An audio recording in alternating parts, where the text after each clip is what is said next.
తమ పార్టీ కార్యకర్తలపై దాడులు చేస్తే ఊరుకునేదే లేదన్నారు బీఆర్ఎస్ వర్కింగ్ ప్రెసిడెంట్ కేటీఆర్. మరికొద్ది రోజులు భరిస్తామని, తర్వాత వాళ్ళు ఇటుకలతో కొడితే తాము రాళ్లతో బదిలిస్తామన్నారు. ఎన్నికలకు ముందు కాంగ్రెస్ అడ్డగోలుగా హామీలిచ్చిందని, అప్పుడేమో అందరికీ అని, ఇప్పుడేమో కొందరికి మాత్రమే అంటూ విమర్శిస్తున్నారు కేటీఆర్. డిమారి గుడ్డి దెబ్బ అన్నట్టు అనుకోకుండా అధికారంలోకి వచ్చింది తప్ప కొండారెడ్డిపల్లిలో కూడా నమ్మలేవాడు. రేవంత్ రెడ్డి ముఖ్యమంత్రి అవుతాడని ముందే చెప్పింటే కాంగ్రెస్ పార్టీకి 30 సీట్లు కూడా రాకపోతుండే.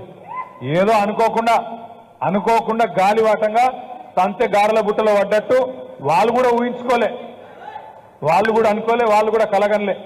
మాకు కూడా చెప్తున్నారు సాటుకు అసెంబ్లీలో, అన్న అమ్మతోటి చెప్తున్నాం, మహబూబ్ నగర్ జిల్లాలో మేము దబ్బన గెలిస్తే 5-6 గెలుస్తాం అనుకున్నాం, కానీ 12 గెలుస్తామని కలలు కూడా అనుకోలేదన్నాను వాళ్ళే చెప్తున్నారు. మాకు కుడితిలో పడ్డ ఎలకలెక్క అయింది పరిస్థితి. అధికారంలోకి వచ్చిండ్రు, ఏం చేయాలో తెలుస్తలేదు. అప్పుడేమో అందరికీ అన్ని, ఇప్పుడేమో కొందరికే కొన్ని ఇస్తాం, కొన్ని మాత్రమే చేస్తాం, మిగతా 7 చేస్తాం. కేసీఆర్ గారు ఖజానా ఖాళీ చేసిపోయిండు అని తిరిగి మాటలు మాట్లాడుతున్నారు. అసలు ఆయన ముఖ్యమంత్రి లాగా మాట్లాడుతుంటారు రేవంత్ రెడ్డి.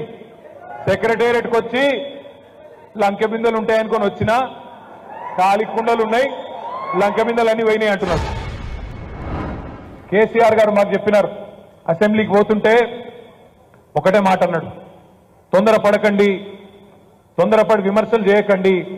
మార్చి 17 నాడు 100 రోజులు నిండుతుంది. ఈ 100 రోజులు మనం కూడా గంభీరంగా ఉందాం, అవసరమైతే 6 నెలలు కూడా ఊకుందాం, చూద్దాం ఏం చేస్తారో చేయనియండి అనే మాట మాకు చెప్పినారు. విమర్శ చేయొద్దు అనే మాట కూడా. నోటికొచ్చిన మాటలు మాట్లాడితే ఇక ఆ రోజు నుంచి మేము కూడా మొదలుపెట్టాం. ఎందుకంటే మాకు కూడా బర్దాష్ కాలే. అప్పుడెప్పుడో శ్రీకృష్ణుడు శిశుపాలుడు 100 తప్పులు చేసేదాకా ఎదురు చూసిండట. మేము కూడా అట్లే అనుకున్నాం, 100 తప్పులు చేసేదాకా ఆగుదాం, 100 రోజులు ఆగుదామని. కానీ అట్లా లేదు పరిస్థితి. ఆల్రెడీ ఒక్కొక్కటి ఎగ్గొట్టే ప్రయత్నాలు ప్రారంభమైనాయి. నాకు తెలుసు కార్యకర్తలు ధైర్యంగానే ఉన్నారు, నాయకులు మీరు ధైర్యంగా ఉండండి అని చెప్పి నేను చెప్తా ఉన్నా. కార్యకర్తలకేం భయం లేదు.